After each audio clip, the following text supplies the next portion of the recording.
New York City, New York, Philadelphia, Pennsylvania, and Connecticut. The boys are coming for Are You Garbage and Friends. That's how we bring some of our favorite guests to answer your garbage questions. Yeah, November 8th, we're going to be in New York City, New York. Then Philly, we're going to be on November 13th at Helium Comedy Club. Then November 22nd, Stamford, Connecticut. All tickets available. AreYouGarbage.com. We'll see you there. Yeah.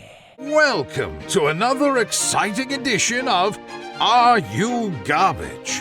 The show where you find out if your favorite comedians are classy individuals or absolute trash.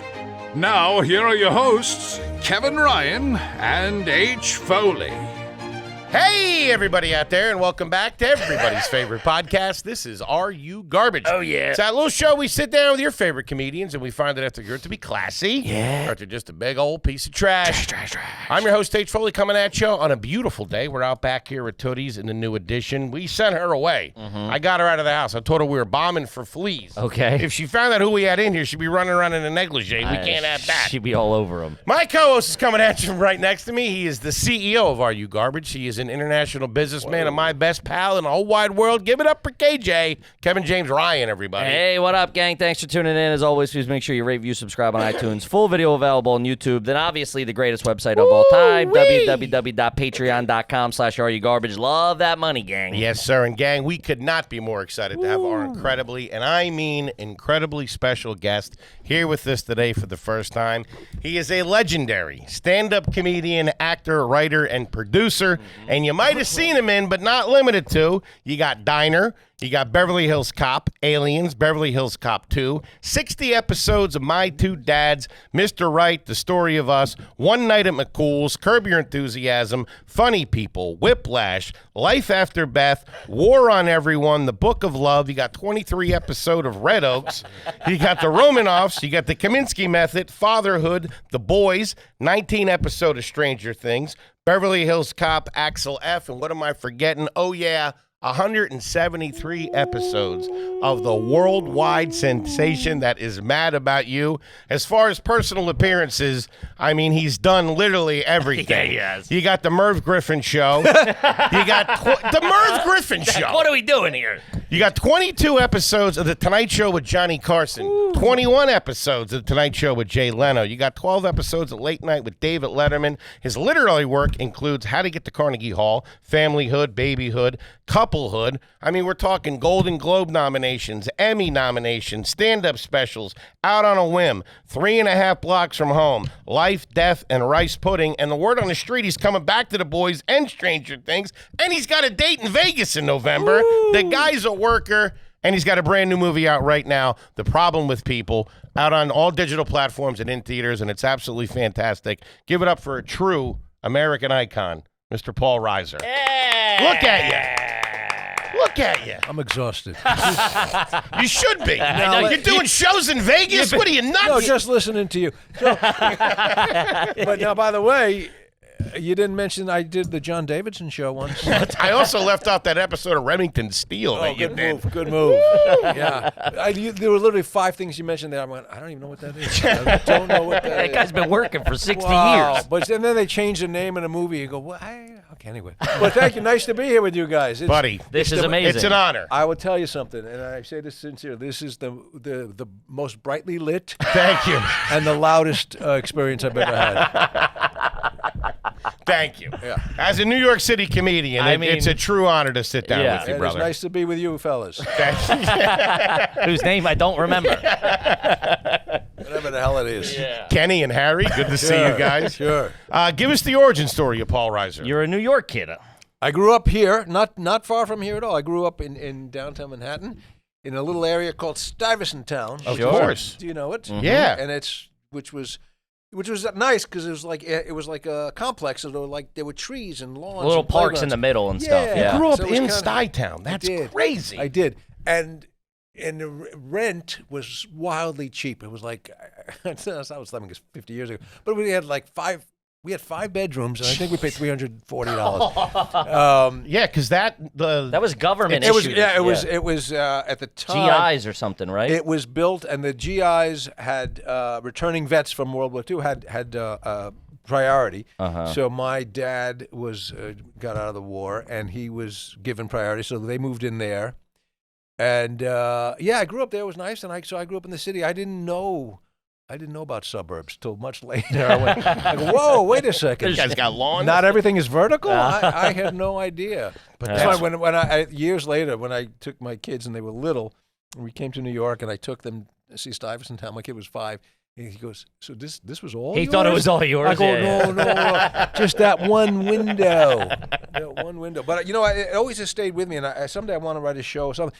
I always loved I would sit out on the bench and I would just look up and you'd see, like in the evening and when lights are on, and you'd see lives going on. So many course. little above pockets each of other. lives. Yeah, it's like they have no idea what's below them, next to them, and you could see it. They might even know each other. I was fascinated by just how close we are, and yet And so far away. so right? separated. For yeah. the folks out there that don't know, Stuyvesant is it's a legendary apartment complex in New York. And in the early 2000s, when I was up here, everybody, before they sold them or whatever, everybody who had that legacy, whose grandmother lived in there, they were grandfathered in there. and they would try. They'd be like, "I'm living in Stuytown for $300 a month," Well, and the it's not. apartments were beautiful. Yeah, but they're not cheap anymore. No. They No, jumped went up. Yeah. But so Was how was the neighborhood back then that was sort of like a little oasis Sure. of in the East Village? yeah, and then like right around it was less good. That's a- One way to put it. yeah. But What'd your dad do? my dad had a wholesale food business, health foods, and people go, "Oh, so he was like a health nut." I'm like, "No, but he just Just had knew how to make a buck. Yeah, no, but he was smart. But he not for years, and I have such respect for him. He started the company before the war, like 1939, just because somebody came to him and he knew nothing about foods, and he was a chemist by trade. Like he went to school for chemical engineering, tried his hand at that. And somebody said, "Why don't you make this? There's people who buy foods that have no salt or sugar in it. All right, we could, but it People wasn't are idiots. It wasn't cool or good. And then he started. Then he got drafted in the war. Branch of service was he in? He is in the Army. He Yeah. was a sergeant. He was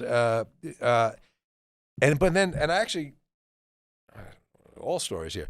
So my mom graduated college, went to an interview for her first job. Her first job interview was as a, I guess, secretary or whatever, office help person at that office. Met my father there. Then my father was drafted, and my mom they weren't even married yet, but she was sort of running the business while he was away. No kidding. And they got married. He was in uniform. He got married. And I wrote a movie 20 years ago I did with Peter Falk. It's called The Thing About My Folks. And it was sort of trying to understand my parents. And so I used as much biographical stuff because my mom, I remember we talking about the World's Fair. There's a book called The World's Fair, 1939 World's Fair. And my mother said, "Oh, I was going to go to that. I had a date. I was going to go with a guy to the World's Fair, 1939." And Is this the one in Queens we're talking about? yeah. Well, there was also the same site in 1964, which I went to, but this 20 years earlier, 30 years earlier. And she just said this story where she goes, "Yeah, I was going to go to the World's Fair with this fella I was seeing, but my mother thought I should, I was out of college for 3 weeks, I should get a job. So I went and I interviewed, and I met your dad, and I worked at that company." She took a beat, and she said, "Yeah, I never got to the World's Fair." And I just thought, that's what life is. You took a turn. You walked into the office. You met this guy, got married, raised 4 kids, never got to the World's Fair. So if you see the movie, that I just thought that was so such a heart tugger. And so the end, I don't want to give away the movie, but if you ever can find the movie, Peter Falk finally makes good, and he takes it to the World's Fair, and it's the remnants, and he says, "It's been closed 50, 60 years." He said, "So a lot of the rides aren't open anymore." He Thought says, to be more foot traffic. yeah, he said, yeah. He goes, on a plus side, there were no lines. That's great. Oh, man. So 4 kids. How were you in school? Were you a good student? And were you going to the New York City public school system? Were you a private school? I went to Stuyvesant High School. I went to a private school before. I was okay. I don't think I worked that hard, but I was good. And I was like the funny guy, but I liked performing. It's like, and I look back, and there's the origin. Mm-hmm. Like you'd have to, like 3rd grade, 4th grade, you have to write a composition, and you didn't have to read them in front of the class, But you but wanted you to. could. Yeah. And I'll go, I got. Paul's up there again. But I'll tell you what. Doing crowd work. It was crowd work. But I remember, and I think about this now, this is where my career went off track. I would always try to play the back of the room. I would put an inside joke that only 2 of the 20 kids would get. That's a comic right there. And I look back and go, asshole, why don't you get everybody to laugh? No, if I can get Joel to laugh, That's a comics comic right there. Not one of those third grade hacks. Yeah. I'm up there doing comics. no props. It's all verbal. When you're up there bombing, but your 3 buddies in the back are dying, you're like, all right, we're on to something here. But and then when I was in high school, and I went to Stuyvesant High School, which is a pretty good school, and I met a buddy of mine that you may know, Billy Grunfest. I don't even know his name. Yeah. So he created the Comedy He Cellar. was the first guy who did the Comedy Cellar. Yeah, but it was just he a opened it. restaurant. Yeah. He opened that, and so we met in high school. He was we were 13. And like we instantly just, and we in the same homeroom, and we both went, oh, This guy's good. I like this yeah, guy. Yeah. You know Mel Brooks. I know Mel Brooks. You know Bill Cosby records. And okay. So we glommed up. Why was I saying that? Oh, so they had a thing they developed while we were there. Like when we were like sophomores, they created a thing called students. I don't know, whatever it was. Like 3 days before Easter break, the kids you could create a class that you would teach. Mm-hmm. So whatever your interest was, I forgot what they called it. Like, I don't know. But so like one kid would have a chess club, one kid would have, football, one guy would whatever. And Billy and I taught a comedy class. So first it would be like, 4 idiots like us, and we just sit there. But we created a curriculum. It's like, there's a monologist. Knock jokes 101. Yeah. But we play the records. And then really? And then next year we'd had a bigger class, big.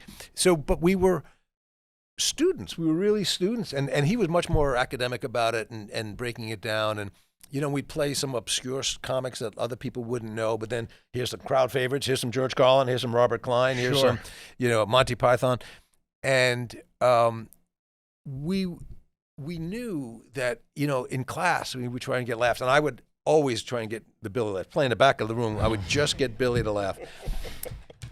And we knew, like I said, we realized this: if you're too funny, they're going to throw you out. Sure. So you got to be either super funny that the teacher laughs too, and that happened a couple times. Like, yeah, all right, Reiser and Billy. That's a pretty good bit. I'll give you that the one. teacher, that's all right. But we still talk. We've been friends for 50 years or something, and we still talk about this. The ultimate inside joke. So we used to do this. We would have a class like 7th period, and we had biology like 7th period, and we'd over lunch in 5th period we'd talk to the kids who had the same class earlier, and we'd find out what are they talking about today, and then we'd plan the joke. Jeez, your guys are having writing sessions? We're writing something like writing monologue. That's like day to day. Yeah. We're prepping. Give me 50 jokes on the mitochondria stat. So when they go, female reproductive system, go, whoa, here we go. Get out your pencils, boys. We're ready. I said, that's not a uterus. Am I right? Bombing. Try to keep up. Find my keys. We'll drive out. Okay. Good night, everybody. So one day they were doing. It was about anatomy and the skeleton, and we knew that she was going to bring in a skeleton. Mm-hmm. So the joke we prepared that when they pull the skeleton, right before that, I'm going to go, ladies and gentlemen, red skeleton. That'll be a laugh. Uh-huh. But because I'm an asshole, sure, and I wanted Billy to laugh, and he knew that was what was coming, they bring out the skeleton. I go, ladies and gentlemen, red buttons. And he cracked. Which makes no sense. It only makes sense if you knew what I was supposed to say. Sure. And in that moment, I said, I'll never play the big rooms. Because I just want to make the band laugh. Yeah, I know that feeling. You're like, I shouldn't say this, but I got to say it. I got to, because one guy will laugh. Yeah. That's my career, dude. We got to stay on comedy a little bit here. We typically don't talk comedy, but I mean, you're sitting here's here. a story. Yeah. Do you know George Carlin was in my house when I was 16? Why?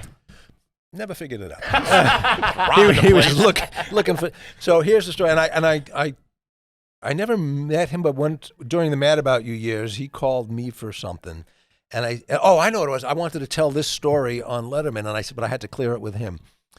So the story was I have 3 older sisters. The sister right above me was 3 years older than me. She was in college, and she had a radio show, and somehow she had gotten George Carlin to agree to an interview. It's a long story. So they had an interview, and this was 1972, and he was really hot, and we had just seen him at the Palace Theater. He was as hot as you could be. He was playing like 8 nights in a row. My ride is here. So they were supposed to meet, and he said, my wife is in the hotel. She's not feeling well. I can come to you. All right. So he comes to our house to do the interview. Was the answer. I wasn't home. I was out getting driving lessons, driving with like 4 other idiots at like 16 getting our license. And my father picks me up, and I was a huge George Carlin fan. Did you know that this was happening? No. I had no idea. So my father picked me up and goes, guess who's in the house? I said, Aunt Rose, Uncle Eddie. He says, George Carlin. What do you mean? He goes, George Carlin's in the house. I go, get the fuck. I open the door of the apartment, and I hear the toilet flush. And I said, George Carlin took a dump in my house. Oh, my God. How lucky am I? So I'll try and condense. So anyway, and I found the tape recently. My sister was taping everything. So she did a whole interview like in the kitchen. And then my parents were like wanting to eat breakfast. Like, okay. So they go into a back bedroom. Sounds dirty. It's not. He did a really terrific interview. Generous. Maybe total of 2 hours talking. Now he sits down. And at the kitchen table, I got to go. He says, I got to go. And my parents go, because Jewish parents, you're sitting, you'll have something to eat. Yeah. We're having lox and bacon. All right, I can't. So now he's calling his wife. Honey, I'm going to be a little late. I'm having This breakfast. Jewish family in Very Side nice. Town. I can't. Not done. She's there a long time. He says, I should really get going. Wait, my father says, where you going? He says, I got to go uptown. My father goes, what are you going uptown for? George Carlin goes, I got to buy a camera. My father goes, don't go down uptown. I'll take you down. I got a guy. I got a guy. George goes, you don't have, no, we're going to. Puts him in the car. Now I'm in the car, and I'm driving. People are looking in the car. It's George Carlin. It was huge. And I'm in the back going, George Carlin's in the car. Drops him off at this place. He goes, Abe, Lou, you take care of this George Carlin from television. You get him a camera. Okay. Cut to. I got George here. I got you. Then we leave him there. Cut to a year later. My sister does a follow-up interview. She says, I don't know if you remember. He goes, oh, I remember. He said, I was on my way uptown to score some coke. Yeah. And my father made him buy a camera. I was on my way uptown to score some coke. So I knew it was something like that. So he wasn't buying a camera. So Judd Apatow, when they did the doc on George Carlin, I said, I have a tape you might want. So you use a little tiny piece of it. That's so but funny. he was so generous and thoughtful and That's philosophical. And yeah. So, but that would, that's like one step below the Beatles being in my house. Yeah, that's George crazy. Carlin at that time. Yeah. And he had breakfast with you. Against his will. Was it lox and bagels? Is that what you served him? I can only remember that. Yeah. That's crazy. Kippy, let's talk about Adam and Eve, baby. Ooh, shove something inside you, gang. Gang, it's freak season if you don't know. Do yourself a favor. Get over to Adam and Eve. Get all your party favors and necessities to have a good time with a friend or solo dolo, whatever you're doing. Sure. The best way to get started is go to Adam and Eve right now. Adam and Eve is offering 50% off just about any item. Plus, they got free shipping, which includes rush processing. So if the heat is on and you need something in you or you want to put yourself into something, now is the time. And don't forget about that discreet packaging. Ooh-wee. Just hope that blow-up dial don't come blown up already. You catch me? I don't know her or him. Prank caller. I don't know these guys. Doesn't matter how much you spend or what you buy, all will be packaged and sent discreetly for free and fast. You don't need your nosy neighbors all up in your mud hole. Unless you're looking for it.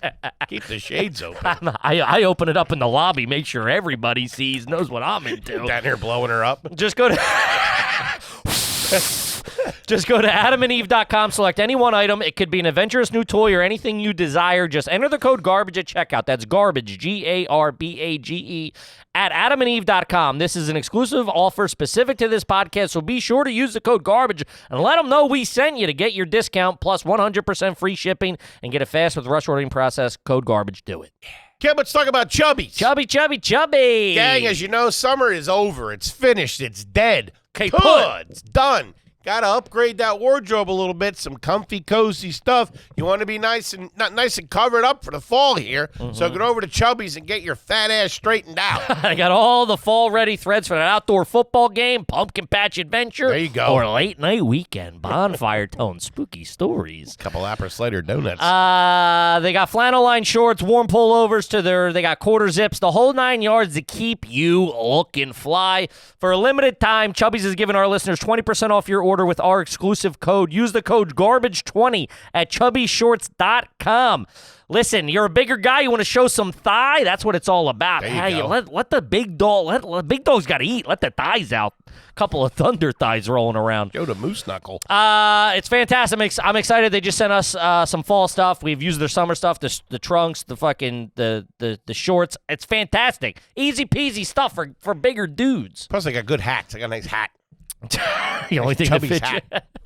And would you look at that, folks? For a limited time, our friends at Chubbies are giving our listeners 20% off with the promo code GARBAGE20 at checkout at chubbyshorts.com. That's 20% off your order with the promo code GARBAGE20. Support our show and tell them we sent you this fall. Make the most of every moment with Chubbies. Shop now, fall into comfort, one stylish piece at a time. Do it. Mm-hmm.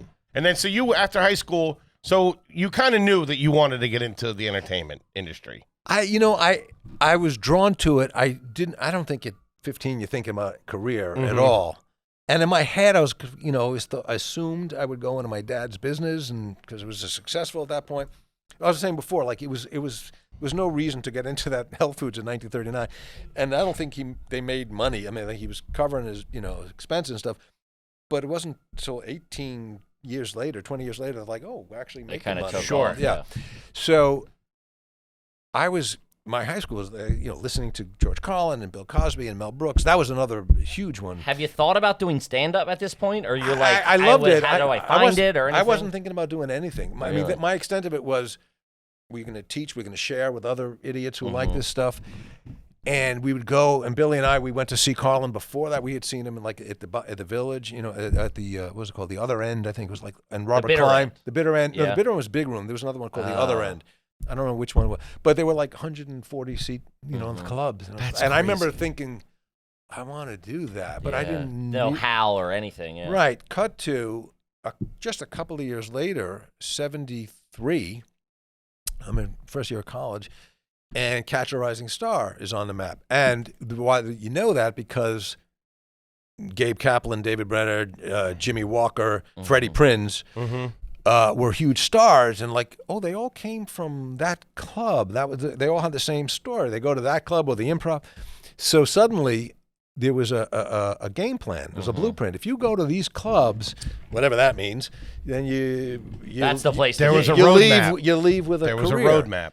So freshman year of college, 73, I'm 18, I guess. You went to Binghamton, right? Binghamton University, State University of New York, Binghamton.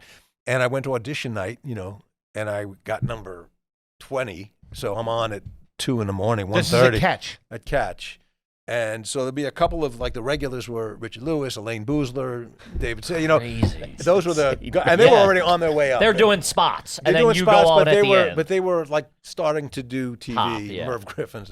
And then, a couple of auditions, and it was terrible. I had 5 minutes. Shit that I was doing shit that Billy and I wrote. The red in buttons lunchroom. bit? And I did the red button. Dragging the skeleton on stage. We had bad stuff, but what I remember is I'd go after. I only did it once, 5 minutes, one time, and I go back to school sophomore year. What'd you do this summer? I go, I was a comedian. Yeah, I kind of did the For same fun, thing. right? Yeah. And I realized saying it, I go, I think I like this. So the next year I did it twice, and then the next summer I did it. I'm pretty much a professional at this point. No, I didn't think that at all, but I just thought I was just going to it. And then when I graduated, I just, I'm going to keep doing it. And I remember there was a year or two that my dad was going, look, take a year, get it out of your system. That's very nice that he Yeah, just get carved it out of your for system, you. and then and when the year was up, I kept and then I had this really come to Jesus moment where I really had to say, well, what do I want to do? And for me, it was really emotional because I didn't want to let my dad down. I was and I know he had really wanted me to, and I just thought, I'm not gonna be happy if I don't. I know I don't want to be the guy, and so all the guys that we know now, we were all starting out. I said, I don't want to be the guy at 40, 50.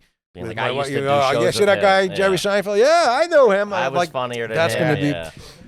Wasn't ever funnier than him. I'm just saying. I'm just saying. No, but just like The guy that beat Jordan. I one want to be time. on this side of the line, Yeah. not that side of the line. Of course. Sure. So that was a Within that year, were you making any headway? Like even like in the club, just like, oh, I'm getting a better Yeah. spot, or Yeah. I'm starting to figure it out. You were type- just running around the city doing spots at the different clubs. But yeah, and at the time, probably just the comic strip, probably just the one club, and I can't even remember, maybe a couple of little ones here and there, and I loved it, and and I remember this was, you might have the same memory, but on a good night, you do well, and you go, oh man, that's the addictive. best, yeah. It's the best. I can't wait to do that again. And then on a bad night, Oh, God. I go, boy, that was horrible. I can't wait to get back on tomorrow and do better. So Yeah. I said, wait a second. So good and bad are all leading to the same. back to it. I think this is for me.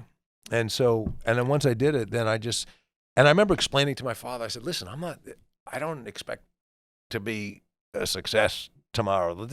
But just like, you started your business and took you a long time. Took you 18 years, It's yeah. 18 years. It's going to take and so he kind of understood, like, okay. And plus you realize as a parent at some point you go, all right, what, Yeah, you got to do what you got to do. do what you got to do. I can't, and he was then, after the first couple of days, he was supportive, and I remember he said, Did he get to see the? yeah, he saw me on Carson's show. He saw Diner. Yeah. Wow. So, and of course, when I did Carson, I go, oh, you saw? He goes, yeah, Johnny, yeah, seemed to like you.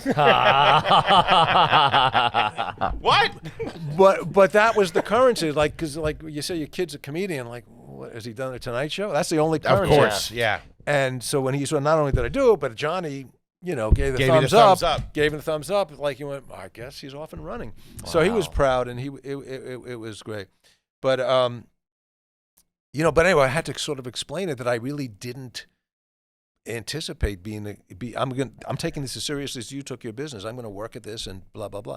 But ironically, it ended up much more accelerated. I didn't really break as a comic. Like I couldn't 17. So I was 79. And then I was working and I was doing clubs and I was on the road and whatever. Then the 80s hit, and Yeah, but I didn't get on a Tonight Show. I only got on the Tonight Show the first time because Diner came out. Right. So it was like, oh, here's a kid, he's an actor, and there's a little bit of a novelty. I mean, I literally had like been rejected. I didn't pass whatever the audition was to get on the Tonight Show. But now you got a movie. Okay. how did that come about? How did that twist go? Did you get an agent or going out No, on auditions? no, that was I've told this story many times, but not to you because you're young. No, that was a literally total accident. Another buddy, very funny comedian who's no longer with us, Michael Hampton Kane, was auditioning. And Diner, they had 5 guys, and they were looking for the 6th. And Barry Levinson, the director, said, well, it'll be a funny guy. I don't know who it is. And we couldn't have been more different. Michael Hampton Kane was tall Irish Catholic kid, bounced out of the seminary. And then so we were going to go have lunch. And I actually remember I said, I'm going on the road next week. I got to go buy some socks. I'm going to go to I Macy's. think I might have heard this I'm story. gonna go buy the socks. just clicked in. Yes. I might have heard this. I'm going to go buy socks. So he goes, well, I got to go drop a picture at this office. We'll go, and then we'll have lunch, and then we'll do. Okay. So I was sitting in the waiting room waiting for him. He goes in, does his thing, comes out, and the casting director says, okay, you're next. I was, no, I'm just waiting for my friend. And I tried to beg off. I'm just getting socks. You got socks. I'm going on a road. Yeah. She said, do you have a picture? I said, no, but believe me, I'm not. At home I have a picture, but no, I don't. Come back tomorrow, meet the director. So we walked out. I got the socks.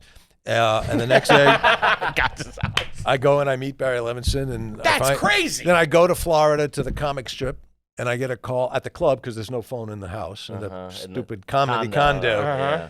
And it's the producer saying, we'd like you to come to Baltimore in 10 days and be in this movie. Wow. Do you have any, when you want an actor for a movie, you got to make sure they're not working. They don't have any conflicts. He goes, do you have any schedule conflicts? And I said, I have a gig in Jersey. I might be able to get out Middle of of March, $75. I could get out of it.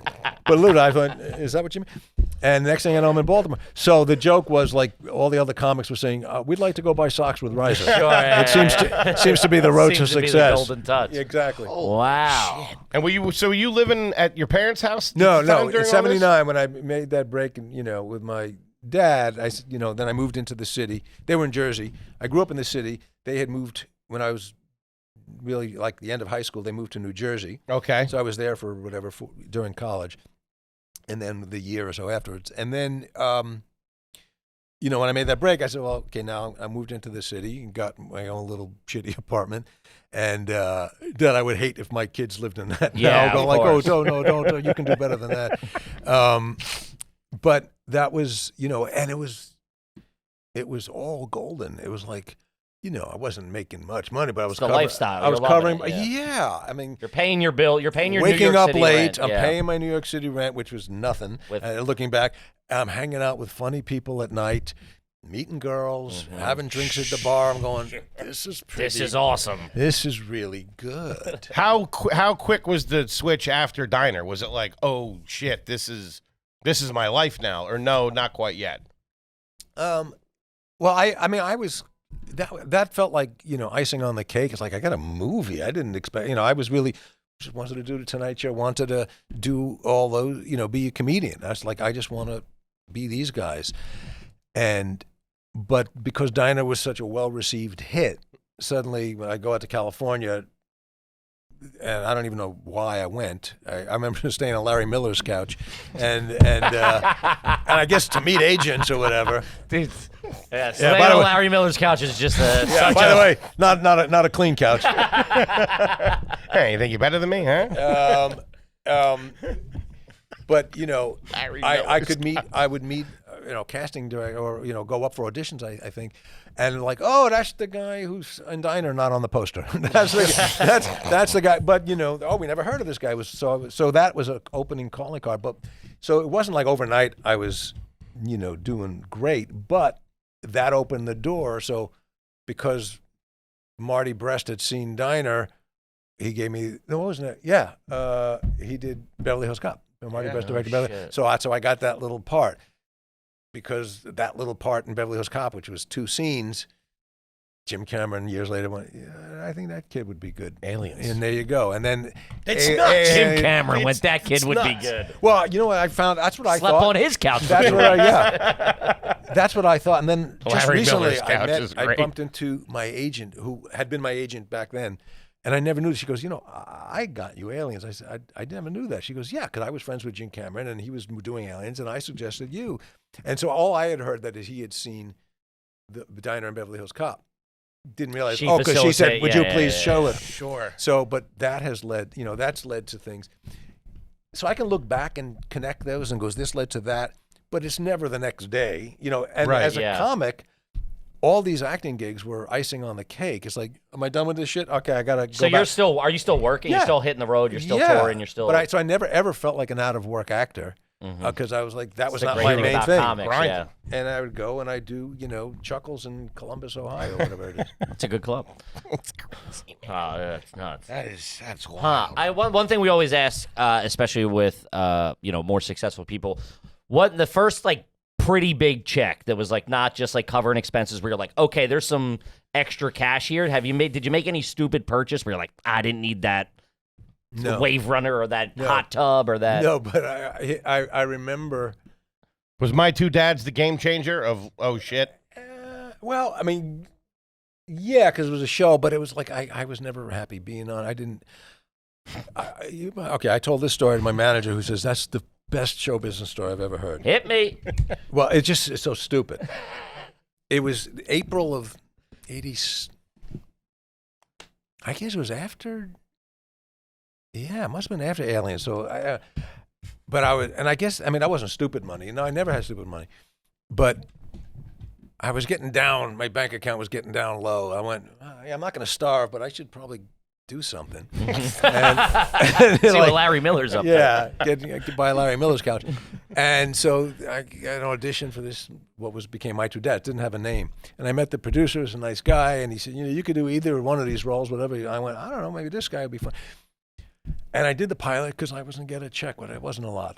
But it was enough to keep me going for a couple of months. Sure. So I said, yeah, all right, I'll do this. I don't want to do this, and it's never going to go. I do it.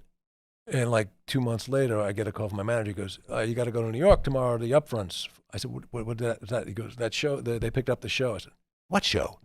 He said, with the two That fathers. stupid thing I said, that? That's a show? So I mean, and I don't mean to belittle. Of There's course, great people Yeah. who worked on it, and I have a lot of dear friends from that. But I didn't. It wasn't a passion project. I for you didn't at the mean to moment. do Yeah, it. Yeah. So I was kind of eager. I was resistant. I really didn't want to. And then but because of those 60 episodes, I learned what television how to do it, and I really learned what I don't want to do. Mm-hmm. So that was 87, I think, to 90 maybe. Great. It's And crazy. then, right around then, somebody from one of the studios said, we'd like you to. He saw me at the Improv. Yeah, and he said, you should develop something for yourself. We'd like you to write a show. And I remember saying, I didn't love doing that multicam. I don't know that I'd want to do that. And he said, well, write whatever. What would you want to do? And I said, and at the time, my wife now, but then my girlfriend had just moved out, and we were living together, and that's when my comedy started getting better. I went, now I got something I can Talk about. I talk about it. And it's not just silly. It's like, this seems to have some meat on the bones. This is coming from a real, true place. Mm-hmm. So I said, if I would do anything, it would be about the relationship stuff. And I guess I was married. We had just been married, yeah. And so I said, if I wanted to do a show, it'd be like really like that small, like just like a married couple, and like the stupid fights and arguments and silliness. He goes, write that. And that became Mad About You. So in a way, I certainly learned from my two dads how, what works, what doesn't work, and what I want to do and what I don't want to do. I said, I'd rather not do a show that people say, my 8-year-old niece likes that. Mm-hmm. I'd like to do a show that my friend go, we watch that. Yeah. Okay. So that, if anything, that was a real big game changer, because it was coming from a true place. It was a hit, and it was something I was proud of, and it's something that I, jumped into, fully. I mean, that was a 24/7, 12-month thing. I had heard that you wanted to do, I don't know if this is true or not, but you wanted to do a show about a couple, not at the party, but then Right. on the Well, way that's how we home pitched from it. the party. That's how we pitched it. Which is genius. Yeah, well, I He said, usually quotes that all the time. all the time. yeah, well, we go into, actually at the time, the thumbnail pitch of the show was 30-something, but shorter and funnier. So, but it's like that kind of adult, that newly Shout out married. to 30-something. So, That was a big hit. That was a big hit at the time. So anyway, I pitched. I said, when you're at a party with your wife, your husband, and then you're having a great time, you're socializing, you get in the car. The second that car door closes, that's the show. Love that. I said, when you turn to the other one, go, why did you say, I thought she was pregnant? No, she's not pregnant. You told me they were divorced. I did not hear that. Yeah. So that was sort of the mantra that we kept for all the 7 seasons. Like, it's got to feel that good, and it's got to feel that real. And That's such a tangible moment that everybody understands. It's yeah, just and like, the funny thing is, when we pitched it, every exec would say, all right, listen to my mother-in-law, and like everybody's got something on Yeah, 100% it connected. Man, that is wild. huh? Just going back, what were the vacations like as a kid? Where would you guys go? We're done with show business? No, I meant as professionally. Am I done? Can I get out of here? Can we wrap this up? I signed the VHS. Let me out of here. What was vacation? I don't remember vacations. I remember I went to summer camp from when I was 9 to 14, and that was, oh, not everything is vertical. There's trees. That's like out in Westchester. Where were they Long sending Island. you? New Hampshire. New Hampshire. It was beautiful. It was like, and then it was really hard to come back in the city. I went, ooh, that transition back in, that's Sucks. tough. Yeah. It's like, oh, the walls are small, and like you can't breathe. Then you acclimate, and When did you start taking the subway as a kid? Do you remember how old you were? 9, 10, 11, 12? probably not too young. I had pretty overprotective parents, so Okay. I was probably 12, 13. And what was the thing? My son, who lives in Brooklyn now, and he's mastered the subway, and he said, "When was the last time you took a subway?" I went, "Boy, I don't. I'm going to say maybe 81." Whoa. And like he said, whatever it is, $3. I went, "Really?" It was, Used to be a nickel. yeah, and like it was literally like a few years ago when I said, "Well, where do you get the tokens?" He goes, "There's no tokens." Yeah. I said, "Nobody tells me anything." KB, this is Bumbas. Bumbas. Let's go, gang. Summer's over. Do yourself a favor. Get some Bumbas. Get some fresh, comfy, cozy socks. The best socks in the goddamn game over there at Bumbas. I'll tell you that right now. You ain't lying. They slide on. They stay on. They don't do that thing that they start spinning around or fall below your ankle. I hate that shit. Then you're trying to get them on the carpet to get them back on. Not with Bumbas, baby. They're snug, they feel great, and they fit fantastic. Yeah, they got the very high quality, not garbage, merino wool socks. Ooh, I love them. They're so cushy, it's like walking on pillows. Plus, Bumbas underwear feel like nothing in a good way, but still support everything. They even have new heavyweight cotton tees that are extra thick and soft, perfect for layer in season, which as bigger guys, you got a lot of big guys that listen to this. You gotta layer up, show it. You know what I mean? The T-shirt, maybe the the sweatshirt, the jacket don't close, but you got a good heavy tee under there. Nice. You just know what I'm talking about. And of course, the best thing about Bumbas is for every item that you purchase, they donate one to someone experiencing housing insecurity. It seems small, but it adds up. In fact, with the help of Bumbas loyalists all over the world, they've now donated 140 million essential clothing items to people who need them. That's a whole lot of good. So here it is. So get ready to feel good and do good. Head over to bombas.com/AYG. Use the code AYG for 20% off your first purchase. That's BOMBAS.com/AYG. Code AYG at checkout. Do it. Mm-hmm. Kip, we got to talk about Mando. Shout out to that Mando. Of course, gang, talking about Mando, the all-over, whole-body deodorant. Keep you smelling fresh and clean. You seen Dr. Shannon Klingman talk about it on TV. You seen the friend talk about it. You smelled somebody that walked by and you're like, what's that nice smell? I'll tell you what it is. It's Mando. Do yourself a favor. Get over to Mando. Get that all-over body deodorant. It's good for all the nooks and crannies, especially for you big boys out there. Yeah, you can use it on your whole body. It's dermatologist tested and gentle on all your bits. It controls odor for 72 hours, which is clinically proven. Mm-hmm. You choose from 4 cologne quality scents or unscented if you want to get stealthy, fly under the radar. There you go. Listen, it's crazy. It's crazy that it took this long for people to realize you sweat at other places other than your pits. Because I got to be honest with you, sometimes your nether regions get a little stankonia, if you catch my drift. Fresh catch of the day. And it's like it took me 38 years to realize I got to spruce up down there. You know what I mean? Got to keep it tight, dog. It's insane. They have the body wash. They got a cleansing bar. It's long-lasting, doctor-developed. It removes odor better than soap, leaves you feeling fresher than soap. They got bourbon leather, Mount Fuji, Pro Sport. They got everything you need. I'm a big fan. I listen, especially if we're on the road this or something. Stinks. I'm using it. Needs Mando. It's fantastic. And let me tell you, your significant other appreciates it from time to time. Of course. It's perfect for Mando Starter Pack is perfect for new customers. It comes with a solid stick deodorant, cream tube deodorant, 2 free products of your choice, like a mini body wash or deodorant wipes, and free shipping. We have a discount code that gets you hooked up with our favorite smelling whole body deodorant on the market. New customers get $5 off a starter pack with our exclusive code. That equates to over 40% off your starter pack. Use the code GARBAGE at shopmando.com. That's SHOPMANDO.com. Do it. Mm-hmm. What was the family car? What was that? Do you remember that car that your dad drove Carlin in? It was a Cadillac. It was a Cadillac. No kidding. Well, but it's because he was doing all right. The business was doing good. Yeah. But it was. I mean, for a long time it wasn't. I mean, it was a big deal for him. He was not a showy guy. I learned a lot from him. He was not a showy guy. He was the least wasteful. He was never about showing. But if you're going to get something of quality. Mm-hmm. So I played piano as a kid, right? And I was playing on this upright rinky dink that had been in my father's house. It was 100 years old when I got it, and I started getting more serious. And they decided, like, he needs to get a real piano. So. A good piano. So when we went piano shopping, so I'm 14 now, and I would, this is nice, and this is, $500. And my father goes, "You can get a Steinway." I go, it's like saying get a Rolls Royce. Of course, yeah. I don't need, and it was infinitely more expensive than this. He can barely this is fine. Yeah, this is fine for me. It's for me. And his thing was, no, you're going to get it once in life, and let's get a quality. Let's get the. And I went, it was quality. I went, oh.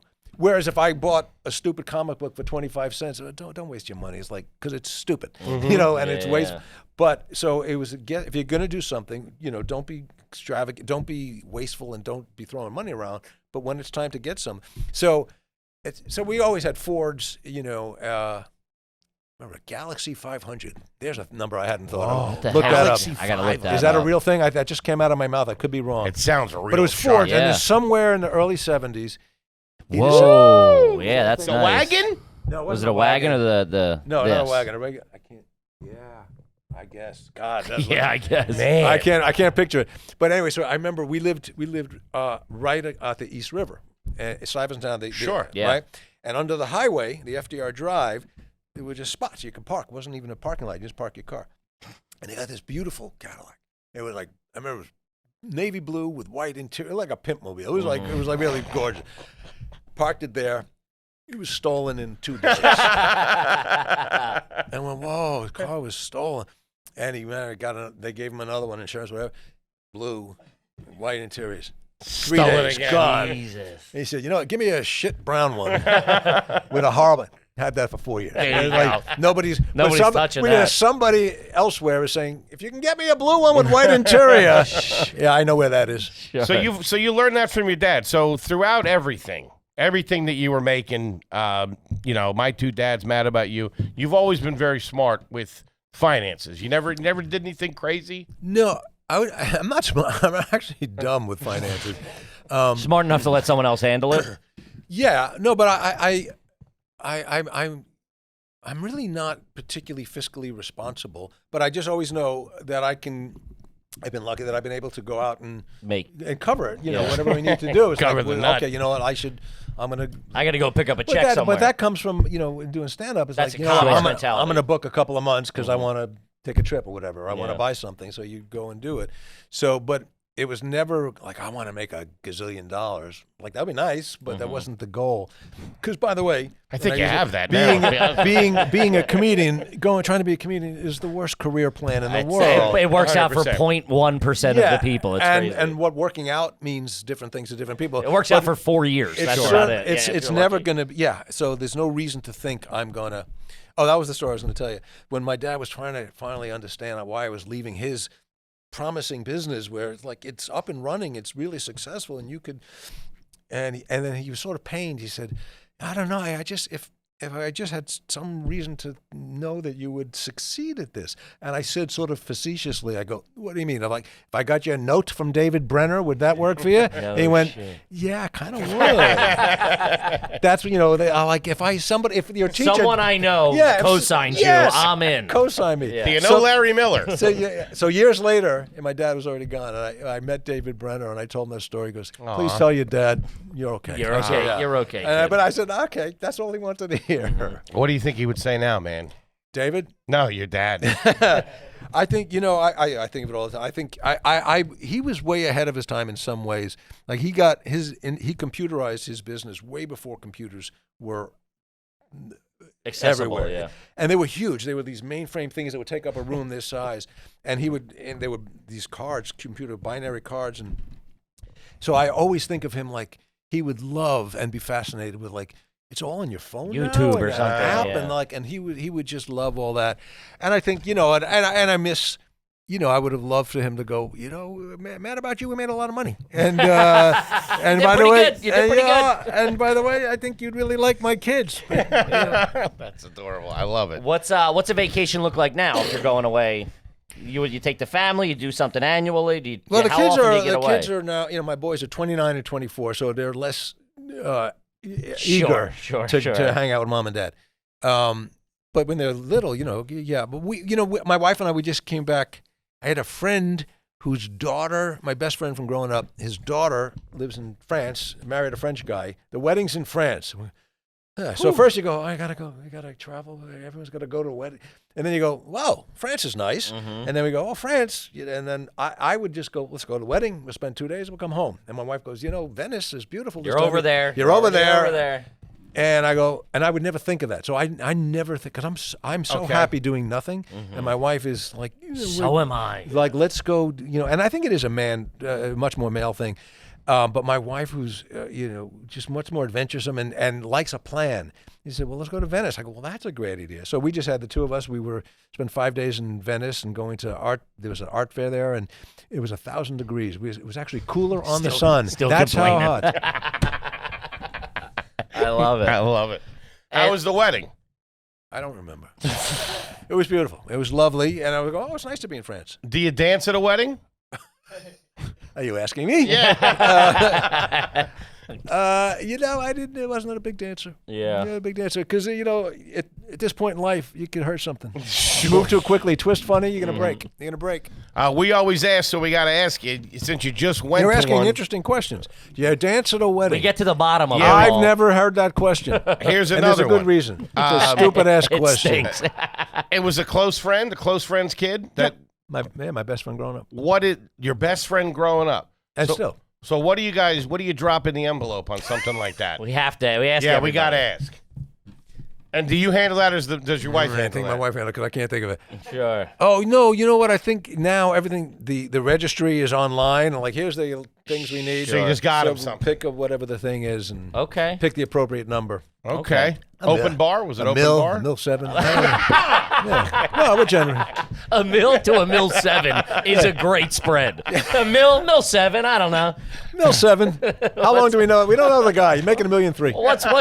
What's 0.7 between friends? You know what I mean? That's what we wanted. A mill 7. Very nice. And okay, you're how many suits do you own? If you could you put a number on it? You know what? I have a feeling that you guys are just like a front for some sort of political thing where we're going to gather dirt. We're going to gather dirt, and then we go, we know for a fact he has 1,100 suits. Yeah. I just. Well, we ask. We always have comics on Yeah. varying levels of success. We love to come up. Some Well, here's people it, have here- 1. Some people have 40. I have in my closet, I probably have 7 or 8 suits. Mm-hmm. 6 of which don't fit. Sure. And Of course. or old, and I just it's still good. I don't have the heart to I throw it might out. get back in there sometime. Might get back in there, but now I'm doing some press. I'm going to go get a new suit. You go get- And now I There you go, go. well, so now I'm just learning this in life. You can get rid of things. Did you know Yeah. that? Yeah, So I go, yeah. you know what? Give it this. So we, and especially suits, there's a charity, which is such a great thing. People who need job interviews. Suits for job interviews and And you stuff go, like that. yes, here's this. You're going to look just like I did on my 2 dads. Here, I was gonna You're say, looking like you're on a red carpet in Yeah. 88. Let's go. We'll go for interview. We'll go. got the shoulder Did pads. you do the a 3 show with buttons. Greg Evigan? No, it's the suit. It's the suit. I know you think I'm Paul Reiser. I am not. Two things. But in my pocket, it's a wedding invitation that he went to. It says PR on the breast. 2 things. One, that closet, your closet, that's a walk-in, I would assume, right? You walk in there. The wife's got a walk-in closet.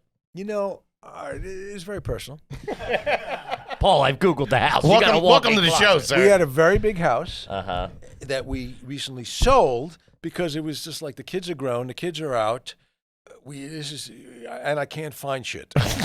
Honey! You see my suits? So we are now in a much smaller house with complainably small closets. I literally said, I literally said to my son, he said, "Oh, Dad, you should get that jacket." I said, "I can't fit I'm another busting at the jacket." So you guys have moved back in. Yeah. So we're either going to throw more clothes out and/or find a different house with a little more room. We went from that to this. I go, Too you know what? tight. In the middle. It's between a mill and a mill 7. It's the same spread. This is where we want to be. Right mill. now, we're here. Mill 7's great. Mill So 7. yeah. And now the second part of the question is the suit that you want to get. How would you do that? You're not going to like a Today's Man. Are you getting fitted? You have someone come over, take the measurement. Do you go to a I tailor? went to a store. I go to a store. There's a store, but it's a nice store, Sure. and there's not a lot of people there. Sure. And the guy knows me. Sure. But an interesting question. That's a great one. It's not a big store, a little store. You got to be invited to the store. You two couldn't get in. couldn't fit through the door, probably, both of us. No, it's a regular retail store. But it's interesting because when Mad About You was over, I realized I was so spoiled because like they buy wardrobe. Everything's And there, even yeah. like, oh, I got to do a Tonight Show. We'll get you a super. So I never bought. And so like for like 3 or 4 years, I'm going, everything looks old. Yeah, because you haven't bought anything. And then I didn't know how to do that. I went, do I go in and I try? I didn't. I out of habit, and I don't particularly enjoy it. I don't like it. So, but I don't. Yeah. I mean, you look sharp. I don't. Sharp, I don't. put-together guy. I don't buy a lot of stuff, but I will just buy like nice T-shirts. I go, let me take 6 because I don't want to come back in a week. It's like, and then because Oh, man, he's a immediately there's comic at coffee. heart. I love it. Yeah, I had an idea after when my kids were little or babies. You're always holding your baby, and I thought I have an idea. I'm going to design a line of shirts for men. It's already stained right there. Sure, just blend because the in. baby's and then over here when you get older because you're going to drop tomato sauce. So like I'm stained. way ahead of you on Yeah. that. Never took off, but that's a great idea. What about the hair? Who's cutting the hair these days? Do you go to a barber? Does somebody come to the house? You are up my ass with this personal information. This is what we do. Yeah, I'm not saying I'm enjoying it. Just because you're doing it don't mean I got to jump on. Because I don't do this. There's a young woman who comes to the house. Sometimes she can't. I go to her shop where she works. It's not her shop. She works. She cuts my hair, and then sometimes if my son's around, she'll do my son. But they don't care about the hair. Go ahead. You want blood type? Who's doing? Do you need a specimen before I leave? How you guys are up my ass in a way. I could use 0.7 if you got it. Could you? My wife has never asked this many questions. Who's doing the food shopping now? And where do you go if you go? I'll give you an idea how well I'm doing. Larry Miller does my shopping. Respect. No, my wife does the food shopping. Okay. But it's not like I refuse. I don't care to. Also, I've learned this. I am wildly inefficient in a store. My wife is deliberately and remarkably efficient. So you go, boom, I got to go there. I know the flow. Sure. I'll go and I'm shit. going to go here and I got mustard. And I'm going to go to the other. I'm going to get some turkey. I should I have got a go cart. back to the fruit section. Oh, another mustard. And I'll sometimes come back and I was supposed to get 3 things and I got 9 jars of mustard. She goes, why? I go, different types. I'm very good at buying mustard. Now, this is out in California is where you guys are? Yes. Will you go to Rouse? Will You you want go the address? Let me give you take a pencil. Let me draw you a map because it's hard to find. Will you go to Whole Foods, Erewhon? Go to a Whole Foods. My wife enjoys the Erewhon. And So I can just walk into Whole Foods. There's Paul Reiser walking around with 5 mustards. it's so sweet that you think people give a shit. Nobody cares. At best, I go, did you used to be? No. No, nobody cares. Erewhon, yeah. Erewhon is great. And my wife will love Erewhon. And it's always followed by, boy, do they know how to charge. It's they're on it. See this tomato? $42 for I a tomato. know, it's crazy. Now that the kids are out of the house, do you and the wife have dinner together most nights when you're home? Yes, we Sit do. down at the table? Will you ever sit down in front of the couch and watch TV? Always the couch in front of the TV. If we're feeling we're getting just too lazy, we will go to a table or we'll go out.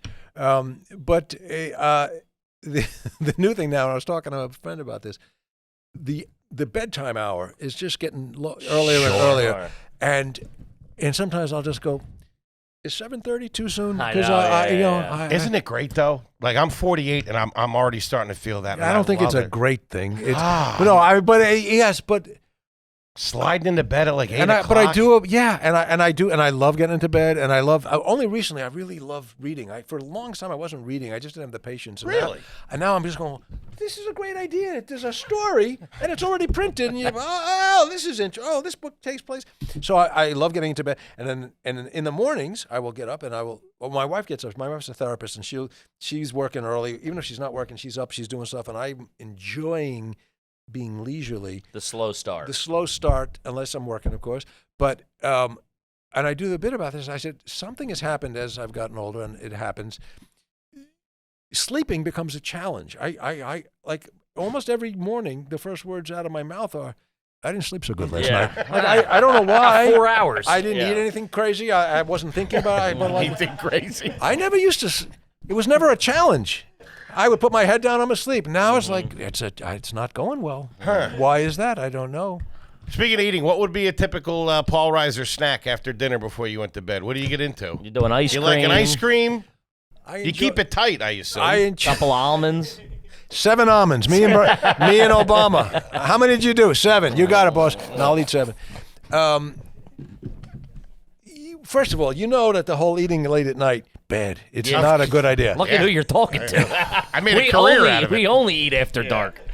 I've been doing this bit now where I say, I had a friend who went through rehab, and I said, and he's a new person, and I said I was jealous because I'd like to be a new person. I'm not like thrilled. a fresh start at 50. I'm not like thrilled that. with me, and it's not like I don't have problems, but they're not as pronounced as his. I said, but I certainly have self-destructive habits.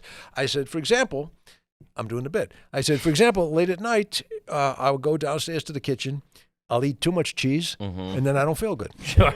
And the next night, I do it again. So I'm not learning. That's the thing. So chasing the dragon. It's cheese. You'll I'll pop eat a piece down. of cheese or these little ice cream sandwiches. But sometimes they're not dairy. They're like I don't know what they're, coconut or almond milk or Skinny something. Cow or something. The But coconut ones are but good. they're good, and they're like just the right size that you go 2 would be better, wouldn't it? And then you have 2. So I'll eat a little ice cream sandwich, a little or a good pretzel.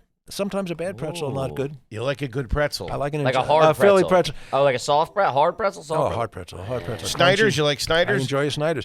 They're the best. So by the way, I did a gig in a theater in Hanover, Pennsylvania. I go, Yeah. Yeah. It's just where they're at. Take me to the But I factory. saw there were like 4 different Sure. Snyder's from Hanover. Snyder's, but then there was Utz? yes. I'm going, what? Why would this be the capital of pretzels? Because it's Pennsylvania, baby. No, but spread it out. But no, Hanover. We're all going to be in Hanover. Yeah. We already got the Pennsylvania Dutch. salt. Yeah, but okay. Yeah. And probably something about the water, maybe. Yeah. But Water. The water. Water. Yeah. My kids grew up in L.A., but they speak like they're from New York, which I'm Real. so proud of. No, they go, I want some water. I go, oh, good for you. Are you flossing every night? He's not going to like that. I can tell you if I learn swear, anything about Mr. Reiser. I'm not coming around the table. I'm going to slap you silly. This is what we normally I know. Yeah, I didn't realize that. I thought you tell us a nice story. I would've canceled Why at don't you noon. plug your new movie, by the way? People go, I don't know, should we see the movie or should we hear about his dental habits? They're going to be so enamored by the response. I will they're tell gonna you go this. they're going to go to the movie. In this movie that is out now, you can watch it in theaters. Absolutely And you fantastic. can watch it on Apple. You can buy anywhere you can buy or rent a movie. It's called The Problem with People. And in the movie, nobody flosses. You'll notice there's no flossing, just to connect your sorry ass question anti-floss with what I world. want to do. Let's merge our needs here. I apologize. There's no flossing. There's some peeing. There's a good peeing runner. Pardon the expression. Sure. And it's beautiful. It's in Ireland. Yes, as you know. which we were talking about before we started. Beautiful country. Was that how often have you been to Ireland before that? I was in Ireland 30 years ago. My wife and I, this is before we had kids, and we were with our friends, and she was Irish American, and it was they had a little St. Patrick's Day dinner at their house. It was just the 4 of us, and I don't know what it was, but we had St. Patrick's, and after a couple of beers, we go, we gotta go to Ireland. It's like done, and then we planned a trip and went to Ireland. It was gorgeous. We were on the West Coast, and and we drove all around. But I had always been enamored, and I want to go back. So I wrote this movie basically just so I could get my ass to Ireland. Yeah, and, I love that. And it's Yeah, I great. love that And too. it's great. And Colm Meaney. How did you settle on him? Because your he's guys' awesome. chemistry in the movie is pretty off the charts. I forgot you've seen the movie. You saw the trailer. I saw the trailer. You saw it. Yeah, it really was great. He is the quintessential Irishman. Yeah. And he's huge in Ireland. We called Ireland. He answers the phone. He's at that portal. He's right at the there. other end of Yes. the portal. Yeah, this is him. Like, wow. Yeah. I was like, well, who'd be great? And luckily, we sent him the script, and he responded, and he said, you know what I love about this? He goes, I always get a little scared when I get a script from an American writing for course. Irish, because there's a lot of top of the morning, there's some leprechaun shit. Little hammy. He goes, Leprechaun you shit. skipped all of that. You didn't do any. He said, it sounds like real people in today's Ireland. I said, oh, well, that's really nice to hear. And, we play these guys, they're cousins, they've never met. And he calls me out of the blue. The character calls me in New York to say, I don't know, you don't know me, I don't know you, but our grandfathers were brothers, and there's a fight in the family. Let's see if we can end this silly. They wanted you two to get back together. Bury the hatchet. Which Let's brings be you done. over there. And so I get encouraged by my daughter, Jane Levy. I go to Ireland. We raise a pint of Guinness, and we celebrate, and then it goes to shit. Boom. It's bad. You start fighting over the will. You start fighting because great. that's what people do, and that's the problem with people. But in retrospect, like I said, part of the reason it works so well with Coleman and I, because we had never met till we started shit. shooting. Never met. We had spoken on the phone when he read the script. We're both, and when you look at us, like they could be from the same DNA, but You it's do. not You that far. I would have never seen it unless you two were next to Like, each other. yeah, I go, oh, I see. Could be. Same Could thing. be. Yeah. But we're both nice enough. We're both can be charming. But we're both a little cranky. Sure. We're both a little suspicious of the wrong people. It's like, okay, that's the fun of playing it, because like these guys want to do the right thing. We're trying to bring families together, but motherfucker, Yeah. okay. And he's like, why did he accept my invitation? You asked. Yeah, but why? Something's up. Something's up. I He can't would trust you. I can't trust him. Why would he say yes? But but every friend, look how it stopped the minute you talk business. Like No, not at all. when you shower, do you start underneath or do you start on the chest? That was my next question. I was taking a sip. I used to do a bit about the showering habits. Like 90% of your shower time, you're cleaning the middle of your I'm chest. just right here. Sure. That's the last place that ever gets dirty. I know. But that gets the most attention. Whereas your feet, filthy. I haven't touched them in years. Yeah. Yeah. I haven't seen mine. Not since you're in a bassinet. But I mean, I think that's it for me. We got to get them out of here. I mean, You have more questions, don't you? I got a million more, but I don't want to piss you off. I appreciate that. Well, you got a million more. How could you have a million more questions? What do you got? Ask me something. Do you open your eyes underwater when you swim? I swear to God, that's a question. Do you open your eyes underwater? You got a pool at the house? No. Dave, No? you don't? No. I told you we live At the old house, did you have a pool? Oh, Yeah. 7. We're 7. The one you had a baseball diamond. Okay, so you were on Google. Yeah. Yeah, we had a big house. I don't live there anymore. We had a baseball. It was not regulation size. By the way, it was a great. It was Shea Stadium It was a by great now. left-handed field. Could right field, 60 feet, 60 feet over the. It was not. It was. There was a great joke about a guy who had 3 swimming pools. And his friend goes to his house. He goes, "What kind of show off? Why do you need 3 swimming?" He goes, "It's not showing off." He goes, "I have this pool is at 88 degrees because some people only like to swim in hot water." Wow. He said, "In this pool, I keep it at 68. Some people like to swim in cold water." His friend goes, "Okay, but the third pool, there's no water." He goes, "Yeah, I have some friends don't swim." Good night, everybody. 100% class. All class, and I Down love you. the board. Yeah. Mr. Goddamn legend. Mr. Paul Reiser, the movie out right now, The Problem with People. Do yourself a favor. Check it out. It's streaming. It's in theaters. Looks absolutely fantastic. Thank like you. I It's said, a- and I meant that, the chemistry with you and Colin No. Is off the just charts. Anyway, and listen, this has unbelievable. been a gas. And if everybody goes sees the movie and it's a big hit, I will come back and I will talk about underwear, Sure. hygiene, whatever you need. love it. You Love bet. it. Mr. Paul Reiser, ladies and gentlemen. Yeah. Kippy, what do you got for him? Guys, we are off the road right now. Still a few tickets left for the Philly show. Get them. Thanks for all the support. We love yous. And one more time, gang, The Problem with People, Mr. Paul Reiser, streaming in theaters. Go check it out. We love you, and we'll see you next week. Peace.